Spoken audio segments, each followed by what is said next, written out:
Hi there. Welcome to the Sober Circle channel. Enjoy this speaker tape. I'm Martha Watson, and I'm an alcoholic. Hi, everybody. And because a loving God was with me the night of December the 31st, 1973, and stayed that night with me, and led me to you people, and since that time has only worked through you, I've not had a drink since that day, and for this time sober with you, I'm as grateful as I'm capable of being. Now I got my Texas obligation out of the way. We gave our sobriety date right up front, so you'll be damn sure we've got one. And I've been paying attention here, so I know that I'm supposed to tell you that my home group is the Rosewood Thursday group in Houston, Texas. Right on. And I want to thank Mary and the committee for inviting me and providing me with Susan for my host. This has been such a marvelous weekend for me. My cup is truly full. I'm surprised at how many people that I know here from other places. And it's just been a marvelous, marvelous weekend for me. And I thank you again from the bottom of my heart for allowing me. I can't believe you can't hear this voice.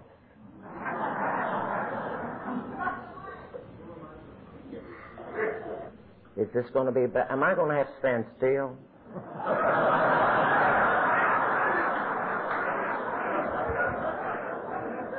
I reckon I am. Okay. I start my talk the same way each time I'm at the podium because it's what I am. I am my father's daughter. I look like him, and I act like him, and I talk like him, and sometimes I swear like him, and I tried to drink like him, and but for God's grace I would have died like him.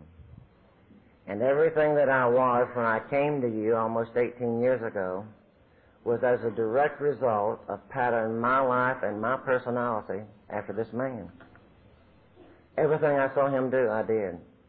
Now, by my judgment today, he was a full-blown alcoholic, so I know that I was rigging myself for this disease very early. I just had to wait and add the alcohol. It wasn't me all this time. It was the damned equipment. I can move all I want to now. But he was a very hard and harsh and direct man. And I learned to act just like him, and I was grown before I found out that he was a marshmallow inside. And I had overshot the mark completely, and I was hard to the core. I saw him steamroll people, and I learned to steamroll. I saw him intimidate my mother, and I had her intimidated before I was 10 years old. Everything I saw him do, I marched right in back of him, acted just like him.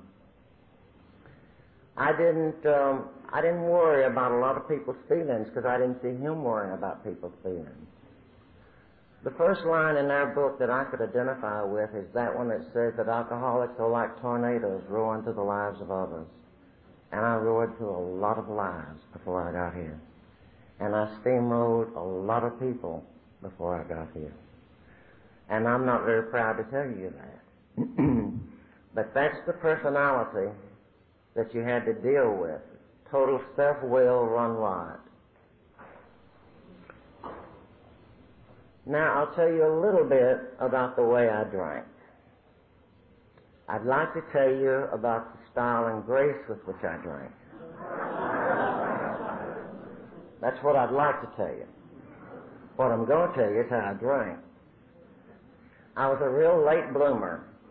My father had given me my first drink at the kitchen table. I was raised in Greenville, which is northeast of Dallas. And what you did in Greenville when you started dating is that you ran off and you went to Dallas and drank. And I was getting up to running off age. So Daddy sat me at the kitchen table and started pouring straight shots down me. And that's the only time I ever got physically ill from drinking. So when it was time to run off and go to Dallas, I ran off and went. I just didn't drink when I got there. And then later I married in my late teens, and I tried to drink with this crowd that we ran with, because they were always drinking all these fancy drinks, and it took me all night to get the water and the 7-Up just right. with one little shot of bourbon. And you ain't never going to make this program if that's the way you're going to drink.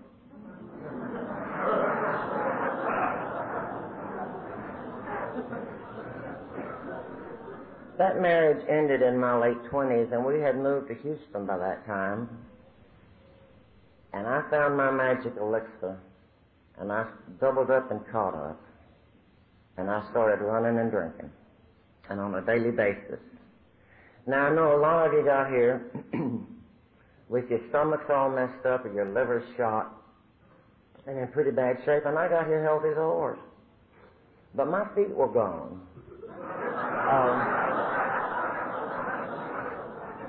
Because everything I did drinking, I did to my feet. I was always breaking one or two toes, and I never went anywhere I didn't do something to myself. I either got hurt right before I left or on the way or as soon as I got there. All my pictures in my photograph album, I'm either on crutches or a cane or I'm sitting in a wheelchair or I have one or two ace bandages on my feet. And then all of a sudden, I don't have any of those, and you know that's when I sobered up. I used to say that I fell a lot, but that's really not true. I had trouble stopping when I came to immovable objects. Bedposts were real hard. Counters, underneath counters, kitchen cabinets, they were hard on toes. One time I broke every bone in my right foot at one time. I didn't even fall down. I just landed on the side of my foot.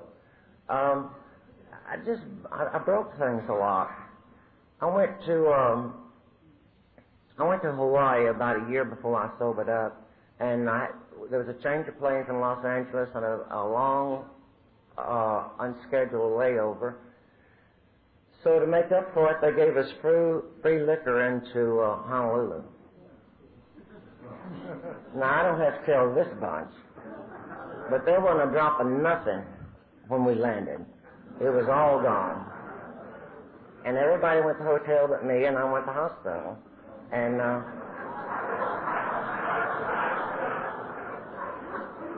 I pulled all the ligaments in my left foot and ankle, and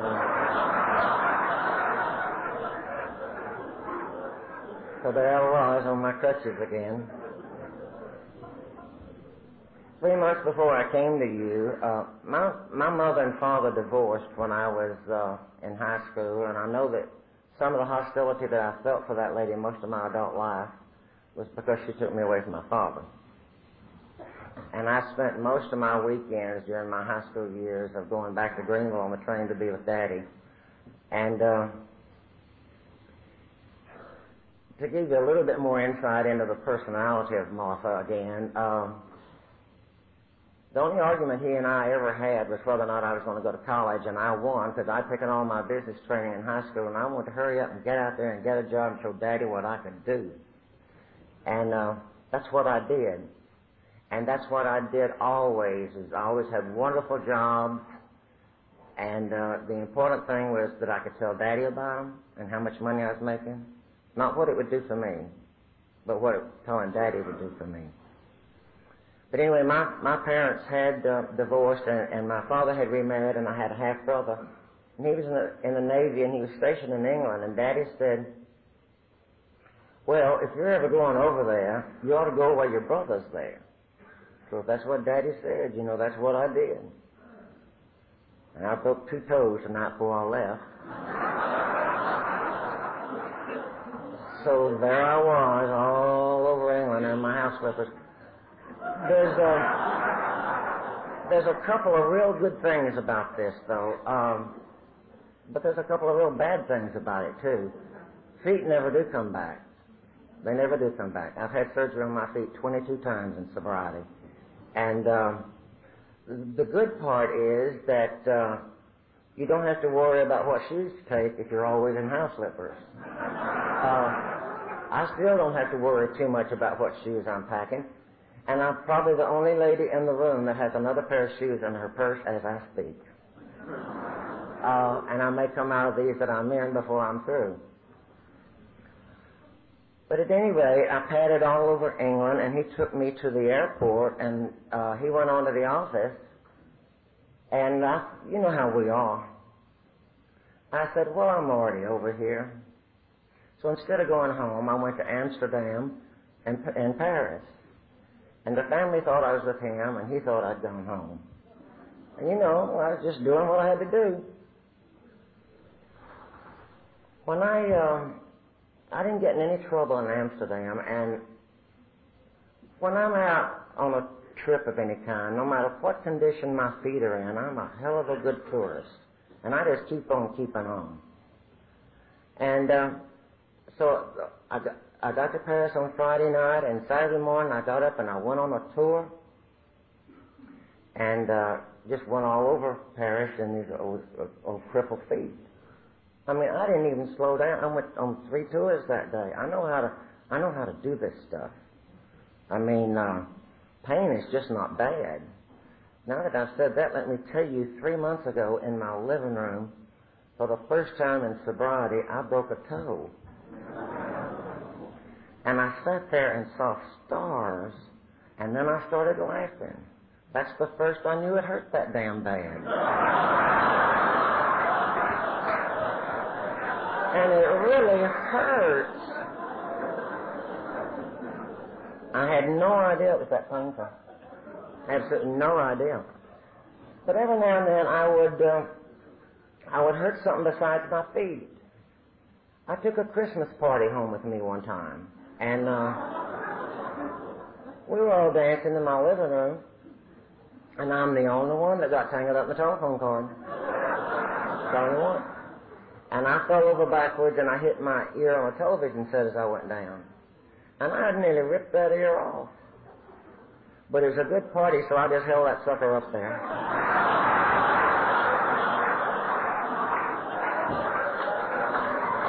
And when everybody went home, I went to the emergency room. And we had a lot of hospitals in Houston, and I knew all the emergency room attendants about on a first-name basis. Because every time I got in anybody's car, they had a wreck, and I was the only one ever hurt. And all of us like to be unique. And I have one claim to being unique. And this is not a dimple in a funny place up here. I got that when I got a whiplash in my living room.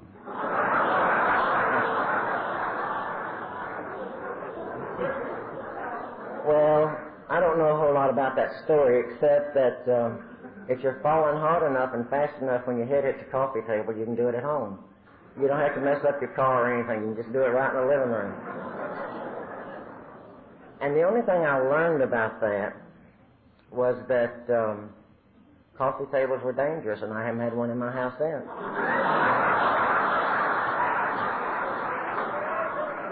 And that's been 25 years. I never associated any of these accidents with alcohol, ever. I mixed with a crowd that drank just like I did, so that I never had any measuring stick. You know, I'm with y'all in meetings, and I hear you talk about how long you knew you were an alcoholic. It never occurred to me. Never occurred to me. My denial system was in place. The ladies that brought me the Methodist program, I told them I'd had trouble with alcohol for about 6 months. I've been busting feet for 30 years. But 6 months before I came to y'all, some strange things started happening in my life. I was celebrating my naked birthday 6 months before I came to you, and the next day, I didn't remember celebrating it. So I assumed that I had passed out until some people started telling me some of the charming things I had said and done, and I realized I'd stayed on my feet. And you know, I didn't think that was strange that I didn't remember celebrating, because I didn't think about it at all. I said, well, but I think subconsciously it bothered me, because within a week I had checked myself into the diagnostic clinic, and they ran a whole series of tests. And I came out with a diagnosis of emotional reaction depression. And I didn't know what any of that meant. back then I knew that the emotional meant I was going to pay for it and the insurance company wasn't. And that's all I knew. That's all I knew.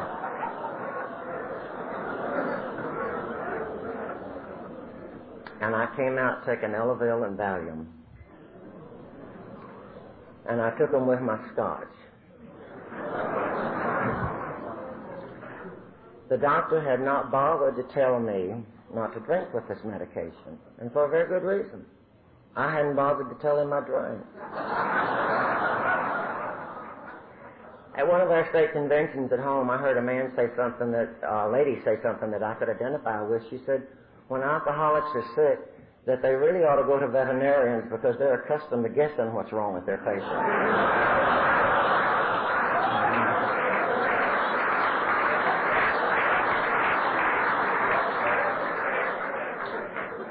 I made a lot of them guess what was wrong with me, but I never did give them the first clue.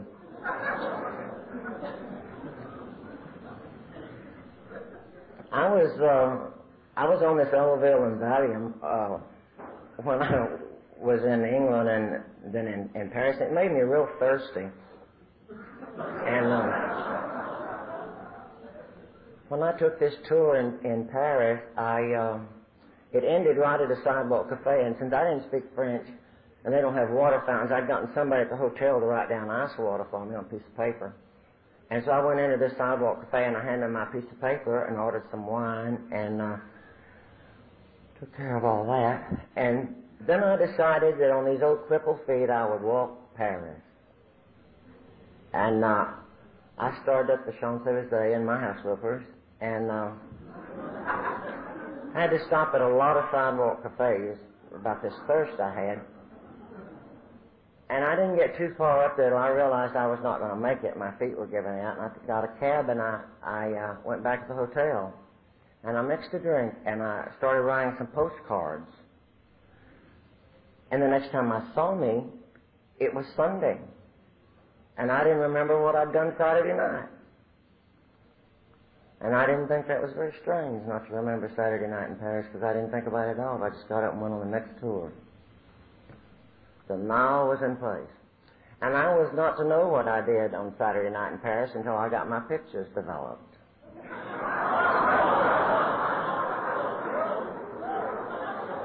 And apparently I had a fine time.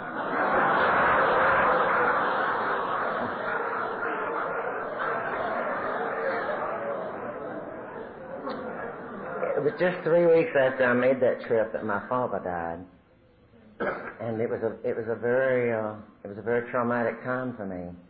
But I'm the only one that knew that, because steamrollers don't cry, and steamrollers don't tell people they're hurting. My mother and father had remarried by that time, and I went to Greenville to take care of things as he had trained me to do, because he had raised me differently from my sisters.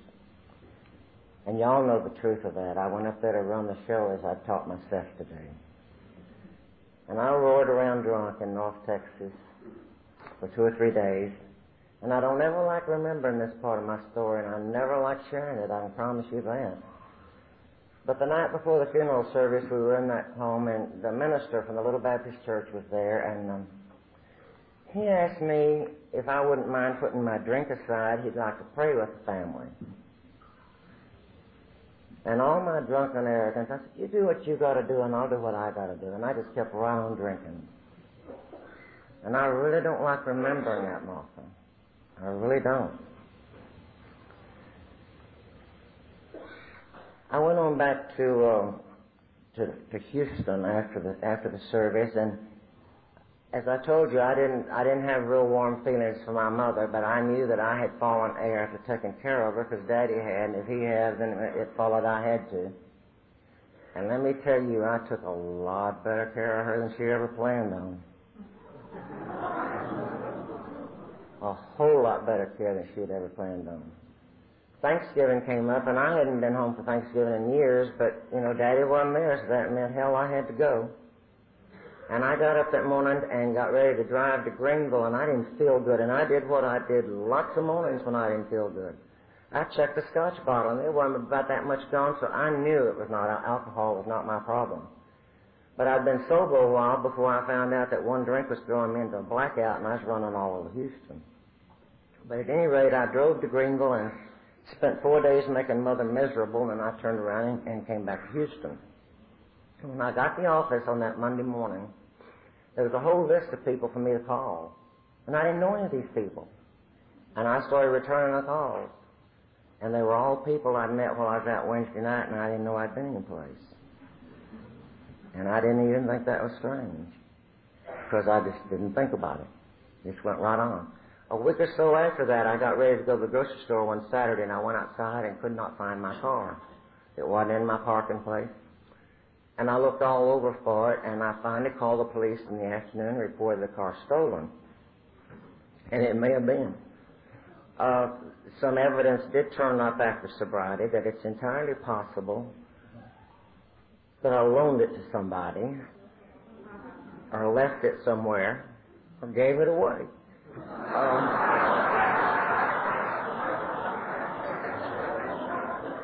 I didn't know what I'd done with that car. But at another convention at home, I heard a man say something I know everybody in this room can identify with. He said he's seen the love of a mother and son reuniting, and a father and a daughter, and a husband and a wife, but he's never seen anything as touching as an alcoholic who's just found his car.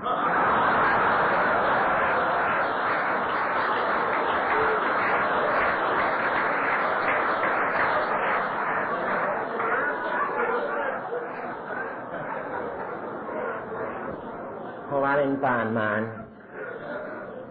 But 3 weeks later, the insurance company settled with me, and I got a new car, and I made such a good deal on that car that the salesman and I got drunk in the showroom. And it never did occur to me that if he had something to celebrate, I hadn't made too good a deal.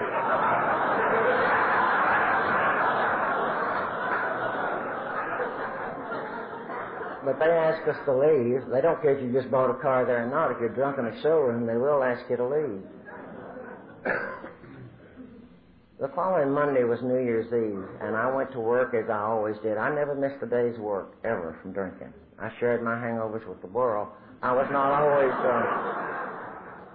always productive when I got there, but I sure turned up on a regular basis, and I turned up on Monday, and I worked most of the day, and I had decided that I would stay in that night out of harm's way. I always said that I only drank with the pros. I didn't drink when the amateurs were all out there. I had no idea how much truth there was in that when I was saying it.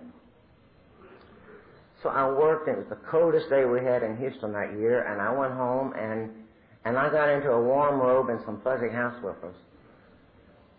And I had a potato bacon and a steak marinating, and I mixed a drink. And the next time I saw me, I was in a long black dress slit up to the knees. And I didn't have my glasses on. I'm blind without my glasses. And I couldn't breathe through my nose. And I couldn't bend my knees. And I was in jail. And I didn't know how any of these things happened. I had no idea. No idea how any of these things happened. That was the worst night of my life, and that's why when I give my sobriety date, I say a loving God was with me. Because if He had not been, I could not have maintained my sanity through that night. In my church, there's a prayer that we have, and the last line of that prayer is, "Wherever I am, God is." And I must have said that 1,000 times that night. Wherever I am, God is. Now, I know there are a lot of people in this room that think, one night in jail, big deal. Well, this ain't your story.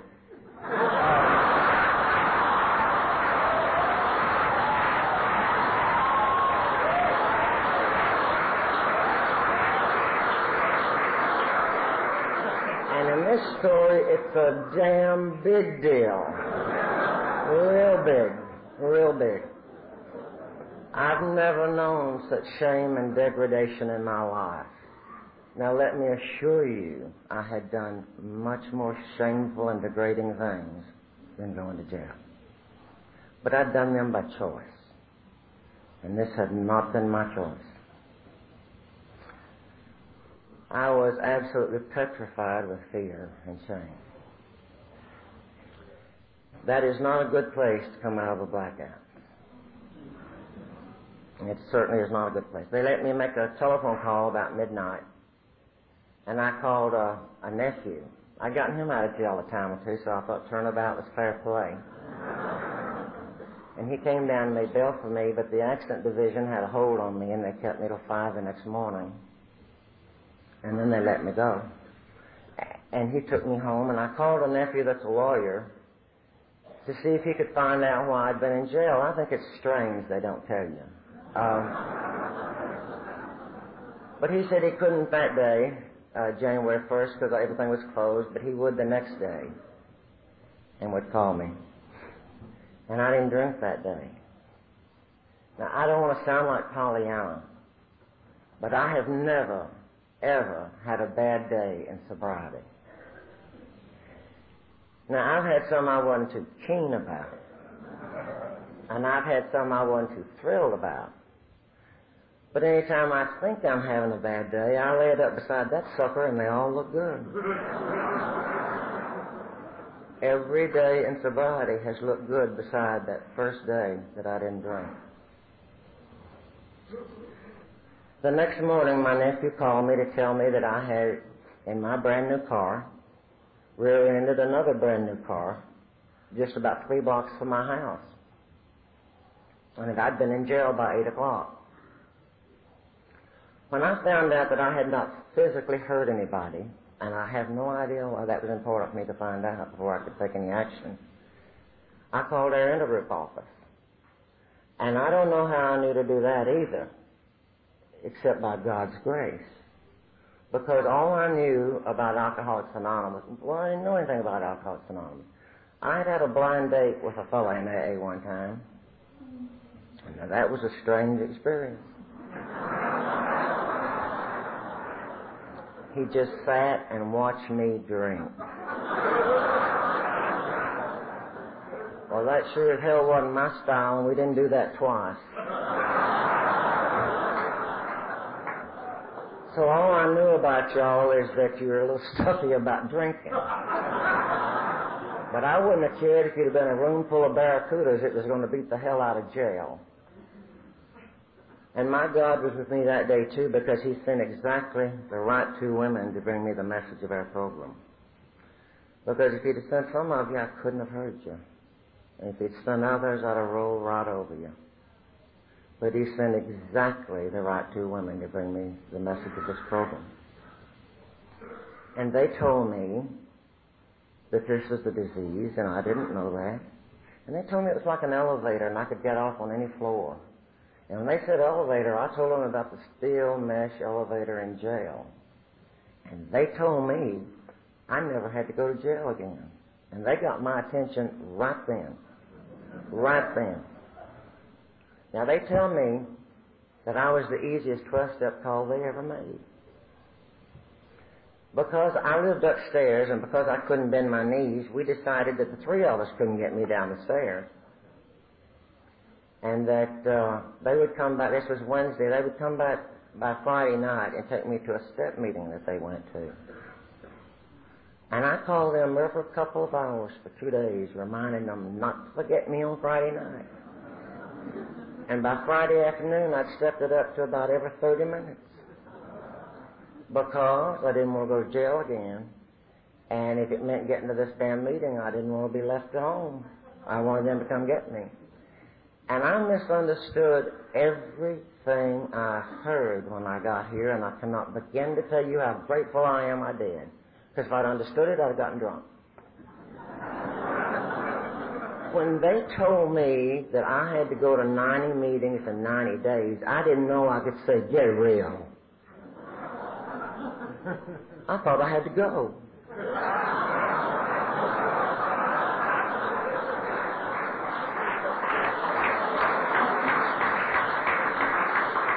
When they told me where to turn up at a meeting, I turned up there. I didn't know I could just say, screw you, I ain't going. I did everything they told me, and I wouldn't have anybody in the room think I did it with any style or grace. But anytime I got to kicking up about anything, they'd just mention jail, and I'd just shape right up. Just right up. I'm very grateful that they never told me anything of that garbage that I hear spread sometime now, that AA is like a cafeteria, take that part you like and leave the rest. Sure glad they didn't tell me that. They didn't even tell me that any of this stuff was suggested. Unless they said it was suggested like they suggested that I breathe. They didn't give me choices. Let me tell you about a miracle. They didn't mention that I ought to be comfortable. I didn't know you were supposed to get comfortable as soon as you got here. They just told me to keep on moving. And I did exactly what I was told, because I'd had the living hell scared out of me. So if you're new here tonight and you're having trouble, let me tell you there is an easier, softer way. Just by God, do what you're told.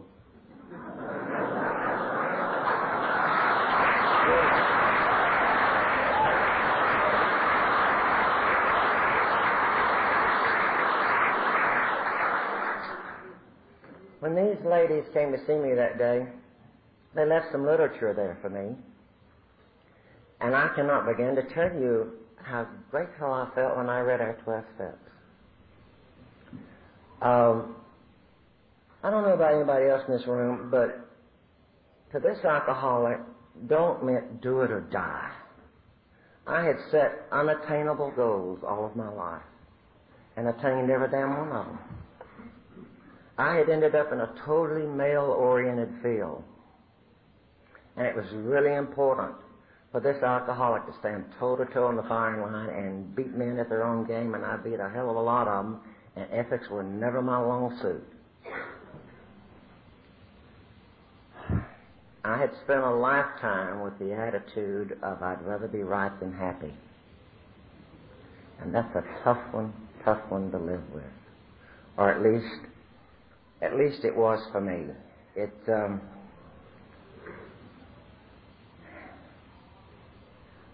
When I look back at the times that I made decisions and realized instantly that they were wrong or bad, and I wrote them right down the tube because I couldn't change, I couldn't turn, it's almost crippling to me to think about that, even today. And I'm very grateful that if nothing else in sobriety, that I've gotten some flexibility in my life. Because I was just, whatever I set out to do, I did it no matter who it hurt. I got here, I hate to tell you, this is almost heresy in an AA meeting, I got here with no guilt. And the reason I got here with no guilt was I was so damned insensitive to my fellow man that it never bothered me what I did to them. And how many times I hurt and how many times I run over people. So when I saw our steps and there was just 12 positive things to do and not a don't in the bunch, it gave me hope. Now I'll have to admit that they looked a little easier on first reading than they've been. But I did know that I had taken our first step my night in jail, because for the first time ever, I considered the fact that alcohol was a problem in my life and probably had something to do with my being in jail, and probably had a lot to do with all the accidents I'd always been in and all the times I'd hurt myself. So I was aware that I had literally taken our first step my night in jail. And when you're home one minute and the next minute you're in jail, you don't have any trouble dealing with unmanageability. You know it's there. And I didn't have to look for that. When I'm in meetings on the second step and I hear people talk about the hats and horns behavior of drunkenness, I go a little crazy because that's not the insanity that it talks to me about. When I look back and remember being in Paris where nobody knew where I was and I didn't speak the language and dare to drink, I knew I was crazy. I didn't have to worry about that. I never took exception to a lot of attention to the third step when I first got here, because I got here knowing a loving God And so, I didn't think there was much to do about that. I will tell you that later when I got into the 11th step, I was able to get back into the 3rd step. That's the only way I know to do it. I can't turn my life over to something that I'm not in conscious contact with. And I can tell you that I'm doing better at the 3rd step today because I have more days of peace and good days. And when I'm having a good day, I know whose will is working in my life. And when everything is turned, I know who's got it, and it's always me. So I am doing better at that 3rd step, but it took me a long time to get around to that. When I wasn't but about 4 or 5 months sober, I asked these ladies when I should do a 4th step, because something was starting to bubble up in me that was bothering me, and it was making me fearful. And they'd just say, "You'll know when it's time," and it really aggravated me. But y'all did a lot of things that aggravated me. But I finally went to my minister. He was very knowledgeable in our program. And I told him that I was afraid to do the 4th step because I heard y'all at meetings. I heard y'all say that Joe Blow got drunk doing a 4th step, and hell, I couldn't get drunk and go to jail. And that somebody else got into a depression doing a 4th step, and I couldn't risk depression and then drinking and going to jail. And he told me, "Martha, the steps get you sober, not drunk. And these are the cleansing steps of the program, and you have to do them." He said, "But you can turn it into the most positive thing you've ever done. As you write each thing, say, 'Thank God I don't have to do that again. Thank God I don't have to feel that way again, or say that again, or act that way again.'" He said, "You can turn it into the most positive thing you've ever done." And I did that. At just 5 months sober, I took a very, very superficial 4th step. But if you're new, let me tell you something. It was good enough to keep me sober till I could do a thorough 4th step. And I don't think I could have stayed sober and handled the things that were bubbling up in me if I'd not taken that early, superficial 4th and 5th step. And he told me about the 5th step. He said, "Martha, you have been justifying your behavior to me ever since I've known you. And this is the one time you can say everything you've ever done or felt, and you don't have to justify any of it. You just have to do it." So I got a great deal of comfort and relief and release by doing this very superficial 4th and 5th step at 5 months. I've done a lot of 4th and 5th steps since then. My program, my book doesn't say it's a 10-step program. Mine shows 12. And I told you I know a loving God. And I'm grateful that I do, because my loving God has not allowed me to find out everything I needed to know about myself at one time, or it would knock me right on my ass. I could not have handled everything I've had to find out about me. So I've had to do many 4th and 5th steps. When I was in meetings with y'all on the 6th and 7th steps, I'll tell you what I heard. I don't know what the hell you were saying, but I'll tell you what I heard. I heard you say that God had removed your defects of character. And he hadn't done zip with mine.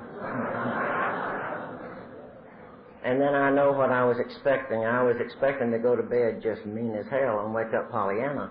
And it didn't happen that way. It's been a very subtle thing in my life.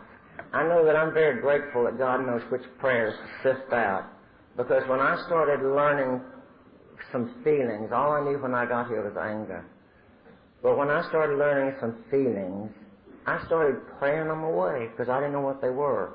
And if he'd answered all my prayers, I'd have been a vegetable. But I know that if I am more loving to you today than I was yesterday, that is God removing my defects of character. If I am less prejudiced today than I was yesterday, that is God removing my defects of character. If I can express my anger today in an acceptable way instead of using it as a blowtorch, that is God removing my defects of character. I can't do any of these things by myself. So it's a very subtle thing in my life. I've got every defect I came here with. And I expect to die with them, because I expect to be human until the day I die.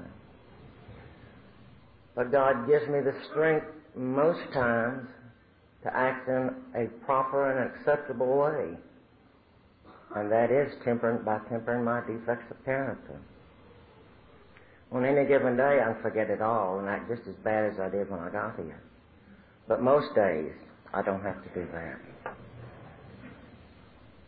When I came down 8th step, I started making a list the first week I was here of people I had harmed. And time I got to that step, it looked like the Houston Yellow Pages. And these ladies told me that I just wasn't that important, that undoubtedly I'd aggravated the hell out of that many people, but I hadn't harmed that many. And that I could just get it down to a reasonable list. And my list was family and business, because steamrollers don't get here with any friends. And I had some serious, serious business amends to make. And I can only tell you that it's much nicer when they're accepted. I knew this program was working in my life the day that I went to this man and I told him what I was willing to do and some financial restitution I was willing to make. And when I got through, he just looked at me and said, "Screw you." And when I got up and walked out without saying a word, I knew this program was working in my life.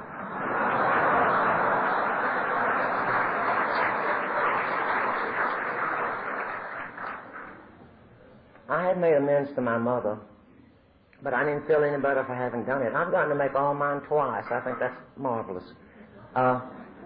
Because I made all mine the first go-around on my time, and then I found out all I was supposed to do was get willing, and God would tell me when to do it and how to do it, and I didn't understand that.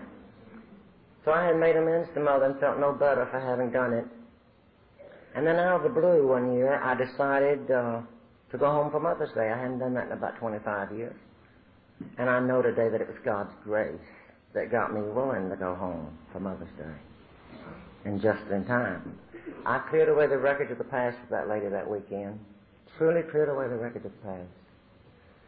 And the following September, she had a massive stroke that left her a vegetable for the next 3.5 years. And the last 9 months of her life, she was in a coma and didn't open her eyes. And I faced that with no guilt. God got me willing just in time. That 3.5 years was a terrible time in my life. I learned more about acceptance than I ever planned on learning. I never wanted to know that much about acceptance. I never wanted to know that much about living a day at a time. I didn't know anything about living a day at a time when I got here. I knew how to get through bad stuff one day at a time. But I didn't know how to live gloriously one day at a time. And I had to during that period of time. And I went through all the craziness of getting mad at God, and I couldn't understand. This lady had not done anything. She hadn't made waves anywhere in her life to deserve this. And then I started realizing some things, and I don't know, the most important thing I learned was that God's will was working in her life too, and I didn't have to worry about the whys of why she was in that state. But I started realizing some things that were happening as a result of it. My sister that lived the closest to her geographically knew some days of sobriety she wouldn't have known any other way except she was looking in on Mother. And this daughter learned to love her mother in those 3.5 years. Some wonderfully warm memories came back that I didn't even know were there to suppress. They were hidden so deeply. Of time spent with her as a little girl, embroidering and things like that, when she was trying to turn this tomboy into a young lady. Some real warm and wonderful memories came back. And you know, I'm one of the lucky ones. I have a very clear before and after picture of me. I have a picture of the drunken, arrogant bitch stomping around in North Texas at my father's funeral, and then attending my mother's funeral sober and with a measure of dignity. And you gave me that. I'm very grateful for it. I was anxious to get past the 9th step, not so anxious that I passed any of them, but I knew that's where the promises were, and they kept me sober some days when nothing else would have. I didn't know that y'all knew they were there, and I didn't know that you called them the promises, but I found them the first time I read my book.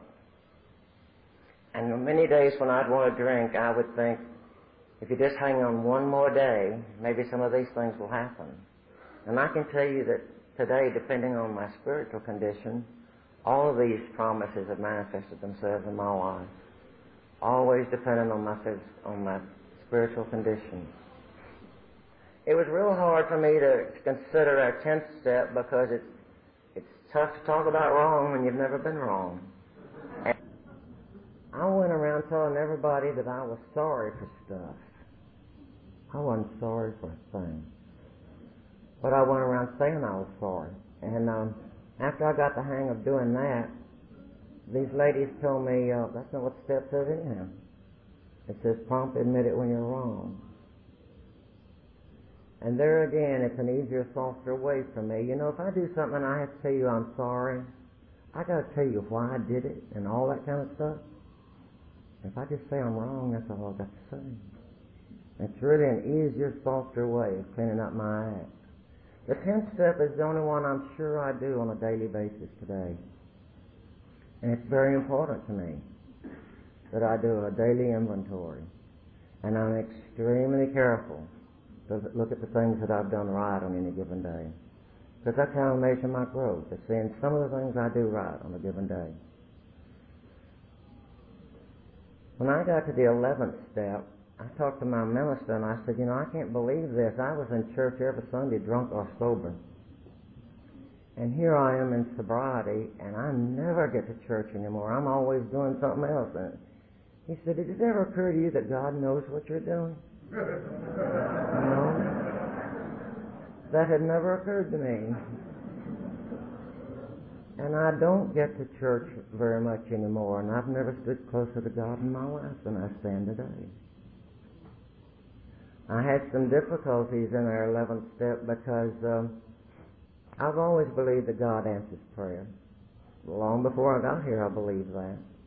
And so many times when I've asked for guidance, I've either gotten the answer through something I read or something that you said to me in a meeting or said one-on-one or some way or another, and still things didn't change. And then my sponsor had to say, well, you're sort of overlooking one thing. Asking for the power to carry it out. You have to get up off your butt and act on the answer that you get. So I'm doing a little better at the 11th step. I really wanted to get into our 12th step because I heard you say you had to give it away to keep it, and I sure wanted to keep it because I didn't want to go to jail anymore. And I did all the things that newcomers do. You know, I washed ashtrays and I made coffee and I set up the room, none of which made me feel very spiritual, I'll tell you that. And I went on some 12-step calls with ladies that had more sobriety than I, and I found out reasonably early that probably that was not going to be the way I was going to carry the message. I think the only message we have to carry is our own experience. And my experience was that I wanted to quit drinking when I came here because I never wanted to go to jail again. And so that's my experience. I wanted to stop drinking when I came to Alcoholics Anonymous. When I would go with these ladies and we'd carry the message to other women and they kept drinking, I wanted to just knock the hell out of them. And that's just not the way we carry the message. Well, about this same time, my group got to acting real bad. And I just decided that I'd go to another group. We've got 2,600 meetings a week in Houston. I don't have to fool with this group. And there was a man there with a lot of sobriety, and he said, you know, Martha, there's a second line of the Serenity prayer, the courage to change the things I can. So I had another co-hellraiser. I was a year sober. You know, we're damn dangerous at a year. And he and I called a group conscience meeting. Because, you see, my group was started by this one man, and he got somebody to lead every month, and we didn't even celebrate birthdays at that group. There was another group that he owned, and we went to that one to celebrate birthdays. And we never knew what happened to our money. And he just ruled the whole thing. It was kind of like that, the traditions play this afternoon, the founder. He acted just that way. And so my co-Hellraiser and I, we didn't approve of that. And we called a group conscience meeting. And I can't tell you how glad I am God came. Because we didn't know what the hell a group conscience meeting was. But we saw that group conscience take the meeting away from the founder and to vote to operate it under the traditions and to do the right thing with our money. You know, we had an old service manual there that said 60-30-10 split. We didn't know that we could argue about it for 2 or 3 years. We just started doing that. And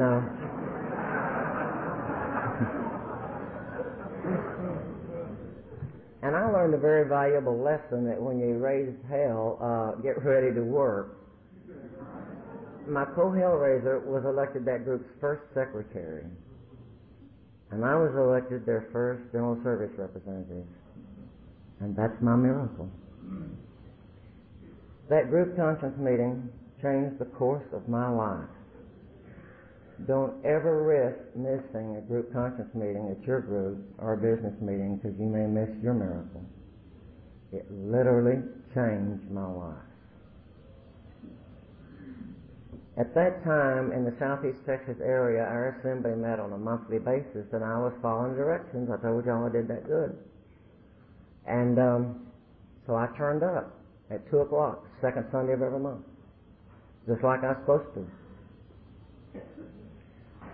And my life started changing. I started meeting people that our lives wouldn't have touched any other way, except they were serving their group and coming to assembly the second Sunday of the month at 2 o'clock.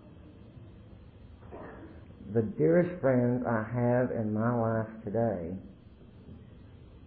come from that first year of service that we wouldn't have met any other way. So if it hadn't changed my life in any other way, just giving me those friendships would have been payback enough. But it did far more than that. At home, it seems to me that the people in service run and go a little bit more than the rest of them, and they were always going to conventions and conferences and roundups, and they always said, you ought to go, and if that's what I'm supposed to do, that's what I did. And it seems to me that I always had to drive 200 or 300 miles to hear things that really helped me.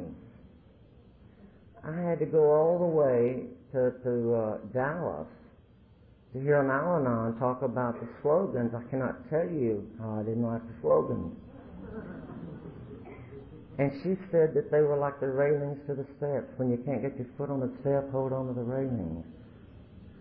And that's all that saved my life sometimes, been the damn slogans that I didn't like. And I had to drive 250 miles to hear that.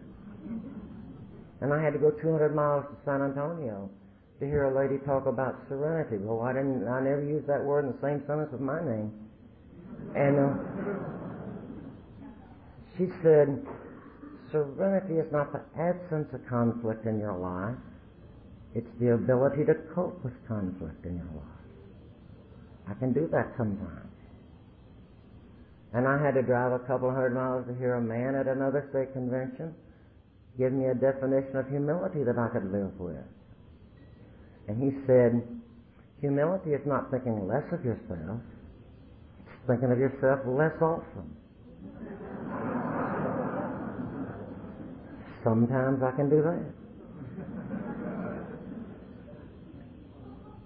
I had to go all the way to New York to hear a man say, you can't fall off of a building from the middle of the roof.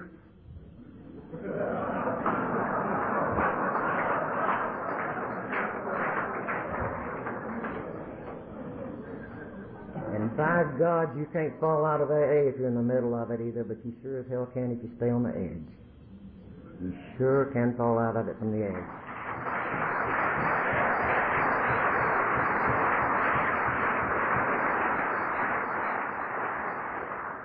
I had to go to another convention to hear Paul M. talk about its alcoholism and not alcoholism and what have you done for your disease today. Any day that I'm having what I think is a bad day, I'm suffering from untreated alcoholism, and I can treat it. I had to go all these places to hear this. And I'm sure somebody said it at home.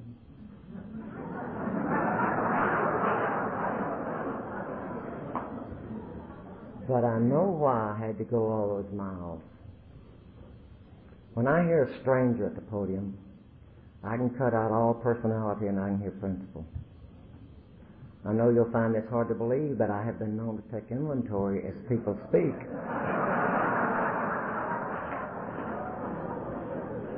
So for me, I've had to drive a lot of miles to hear the things that I've needed to hear. So conferences and conventions and roundups have been very, very important in my life.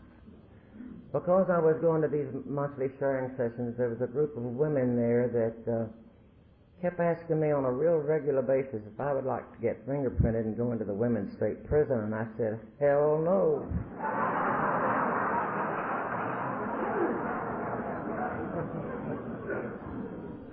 But after a while it occurred to me that if I was really going to allow God's will to work in my life, and maybe that's what He wanted me to do. So I got fingerprinted again and got clearance and went into the women's state prison in Goree, which is at Huntsville, Texas, about 70 miles from Houston. And I was scared to death the day I drove up there. Now, I wasn't afraid of the ladies in white. What I was afraid of, they'd hear about my one night in jail and just laugh me out of the hall. But of course, you know they didn't, that they welcomed me very warmly. And the first lady that I talked to at a cigarette break, one-on-one, she told me my story. There was just one difference. She had been in a blackout, and she had rear-ended a car, and the only difference in our stories was the man she hit died, and the lady I hit lived. So my first time in the Goree, I found out just exactly who was doing my time for me. Just exactly. I went to Goree at least 2 Sundays a month for a little over 8 years. And I don't know that my input at that group amounted to a hill of beans. But I can tell you what it did for me. It taught me gratitude at a level that nothing else would have taught me. When those gates slammed in back of me 2 Sundays a month, and I got to go home, let me tell you, that'll teach you gratitude. When you stop and think about writing a 4th step that somebody could find and use against you, doesn't that make yours a little easier to write? And to have the mail to be the only means of making amends, it made everything I do in this program so much easier. It meant so much to me. The first lady that paroled out to Houston that I worked with, she'd been in that time about 3 years, and she'd been very active in our program. And she and I went to a meeting every day and 2 Sundays, and she died drunk 3.5 weeks after she got out. And it nearly killed me. It nearly killed me. And God was with me that day, too, because He sent me to just the right meeting, a meeting I'd never been to up until that time, and I've never been to since. But that night they were showing Father Martin's film Guidelines. And in that film he says, no alcoholic ever dies drunk in vain. They buy sobriety for somebody. And Carla bought me mine. She showed me as graphically as we can show one another that this is a progressive disease. And she died right in front of me. And showed me that. Prison AA means a great deal to this one. A great deal. I stayed in the service structure, and I served my area as area secretary and an area chairman. And then I had 2 of the most remarkable and rewarding years of my entire life, when it was my privilege to represent my area as delegate. What an experience that was. And I don't know if any of you know how the committee assignments are assigned at the conference, but they're drawn geographically by lot. Now, the women had been moved from the Goree prison up north central Texas, and it was too far for me to get to on a regular basis. And I had really been moaning and groaning about that. And my sponsor had said to me, well, you know, if God has moved them out of your reach, He really may have something else for you to do. And then I was elected delegate. And my committee assignment was corrections. So I got to serve 2 more years doing the thing that I loved the most, working in corrections. I could stand here, as I'm sure you could, and talk about all the blessings I have received in sobriety, and we could be here half the night. But of all the things I've learned and been given, I guess the thing outside of, obviously, of being sober that I treasure the most is that I've learned about love. I knew about falling into heat, but I didn't know anything about love. And I had a beautiful teacher in my sponsor.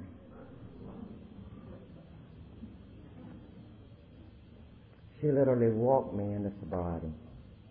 And she nearly drove me crazy in the process. You know, she and I, we went to my home group every Thursday night, and we had dinner on the way, and every Thursday night, she bought my dinner. And every Thursday night, I had to say, thank you. And I just hated it. And every birthday night, and it wouldn't be my birthday, she'd bring me a present. And I'd have to say, thank you. And it just nearly drove me crazy. I had more money than that old lady. She didn't have to be buying my dinner and buying me presents. And it really upset me. And then I finally learned what she was trying to teach me. That you can't give until you've learned to receive. And you can't receive emotionally and spiritually until you've learned to receive materially. And she took the time to teach me. You know, she told me about gratitude, and she said, you know, you're incapable of having 2 emotions at the same time, so if you're feeling grateful, you can't feel anything else. And I had to remember that when I was going through this time with my mother, that I had to count my blessings for what I was learning through that time, to keep from feeling all the despair.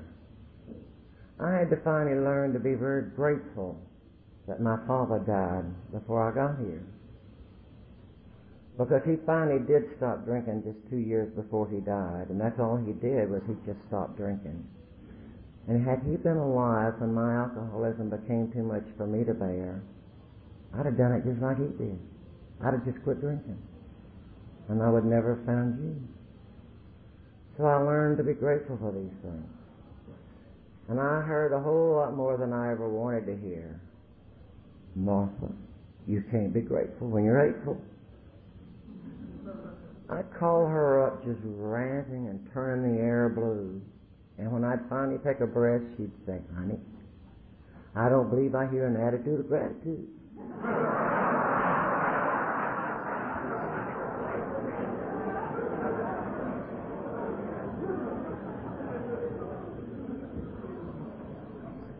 She was so very special to me. Just less than 2 months after my mother had this stroke, my sponsor died. And oh God, it was a terrible time for me. Because this is the first human being I had ever truly loved. And certainly the first one I had ever trusted. Or that I had ever let get close to me. And I was devastated. Absolutely devastated. And we'd gotten an awful lot of the veneer down that I'd built up around me, that hard shell. But I was still pretty selective about who I would let help me, and generally just her. But let me tell you, when she died, the pain was so horrendous, I had to be willing to let anybody help me. Anybody. And then I finally was able to start really getting help at the group level. I thought I picked out my next sponsor, but I didn't. She started putting us together about when she became terminally ill 2 years before she died. And she started putting me with this other lady. And then I ultimately asked her to sponsor me after my first sponsor died. So she was looking after me even then. And surely helping me in her death by forcing me to let other people help me. She's touched every life in this room tonight. Because so many of the things I've said are the things she taught me. And the pain didn't subside until I realized and I was told that as long as I remembered the things that she taught me, I'd never leave her. I'd never lose her. That I'd always have her. And I feel that I do have her. She had been active in service and was a past delegate. And so I had followed right in back of her. And I guess the most valuable thing that she ever gave me was example right in front of me. If I wanted what she had to do what she did. And I'm not sure that we talk enough about sponsorship from the podium, but it certainly made a difference in my life. It certainly made a difference. There's not a whole lot of things I understand today, but I do understand some things that I didn't understand when I got here. I understand that it's my choice today whether or not I'm having a good day or a bad day, and it ain't got a damn thing to do with anything that's happening outside of me. It's whether or not I want to have a good day or a bad day. And I understand that today. And I understand that I can either be a friend or I can be a steamroller. It's my choice. And I understand that today. And I understand that I have to be a friend to have a friend. And I didn't know any of these things when I got here. I even understand, when I got here, the reason that I was so teachable when I got here was that I thought our fellowship was like a leper colony. Once you came in, you couldn't leave. And to stay, you couldn't drink. So you see, when I got here, no matter how badly I wanted to drink, I couldn't because I was in Alcoholics Anonymous. When you're that stupid and that sick, it just simplifies the hell out of your program. But I understand today that even though I am a member of Alcoholics Anonymous, that if I want to drink today, I can. And I don't have the words to tell you how grateful I am that I don't choose to drink today. That I choose to be with you as we all trudge the road of happy destiny, and I thank you so much.